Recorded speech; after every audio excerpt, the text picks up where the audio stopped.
Iran के ऊपर परमाणु हमला हो सकता है और यह हमला अमेरिका नहीं करेगा, यह हमला इजराइल कर सकता है। और भाई साहब, इस बात का सबूत मैं नहीं दे रहा या मैं नहीं कह रहा अपनी तरफ से बढ़ा चढ़ा के।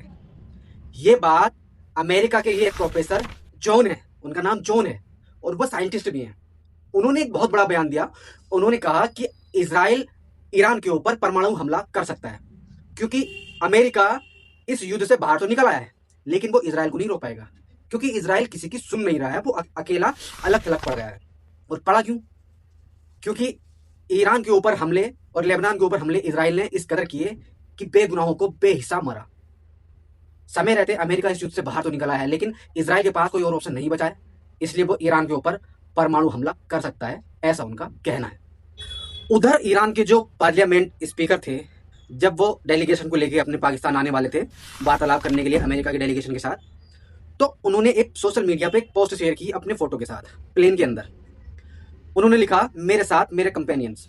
यानी मीना में इजराइल और अमेरिका ने मिलकर जो हमला किया था, जिसमें वो बच्चे मारी गई थी, उन बच्चों के फोटो और उनकी असल बस्ते, डमियां नहीं है, असल बस्ते जो उन बच्चों के थे, प्लेन की सीट पे रखे और उनके फोटो ऊपर लगा के दुनिया को पैगाम दे रहे हैं कि भाई साहब, हम बात तो करने जा रहे हैं, डेलीगेशन पाकिस्तान इस्लामाबाद जा रही है, लेकिन हम अपने इन बच्चों को, अपने इन मासूम के खून को जाया नहीं जाने देंगे, इनकी शहादत को जाया नहीं जाने देंगे।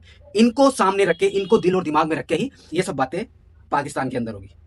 भाई साहब, ईरान के पार्लियामेंट स्पीकर ने दुनिया को साफ संदेश दिया है कि हम डरने वाले नहीं हैं, क्योंकि ईरान की डेलीगेशन पाकिस्तान पहुंच चुकी है और पाकिस्तान के अंदर आसिम मुनीर ने उनका इस्तकबाल किया। जैसे जेडी वेंस को लेने के लिए आसिम मुनीर गए थे, उसी तरह ईरान की डेलीगेशन को लेने के लिए भी आसिम मुनीर गए थे। कहा जा रहा है कि इस्लामाबाद के अंदर ईरान की जो डेलीगेशन गई थी, पहले वो आपस में वार्तालाप कर रही है, आपस में डिस्कस कर रहे हैं कि हमको करना क्या है, क्योंकि उन्होंने कहा है कि हमने कई बार पहले बात करने की कोशिश की है और हमारे ऊपर हमले हुए हैं, इसलिए ये बात जो है आमने सामने नहीं होगी। ईरान की डेलीगेशन अलग रहेगी, अमेरिका की डेलीगेशन अलग रहेगी, और जो भी इन दोनों के बीच की बातें होंगी, बीच में एक मैसेंजर रहेगा जो उनकी आवाज, जो उनकी बात इधर से उधर और उधर से इधर पहुंचाएगा। हो सकता है आसिम मुनीर हो।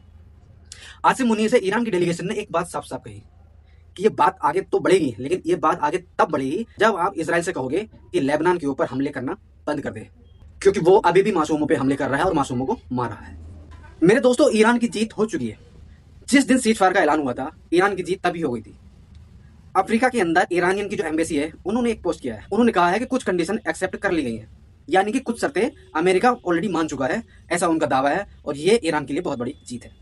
फिर से अमेरिका का भालू टीवी पे आया है और रिपोर्टर से कहता है, जो आदमी पहले कहता था कि स्ट्रेट ऑफ हॉर्मुज आसानी से नहीं खुलेगा, आज वो कह रहा है स्ट्रेट ऑफ हॉर्मुज बहुत जल्द खुलने वाला है, चाहे ईरान के साथ चाहे ईरान के बिना, लेकिन स्ट्रेट हॉर्मुज खुलेगा और कोई पैसा नहीं दिया जाएगा वहां से जहाज निकालेगा।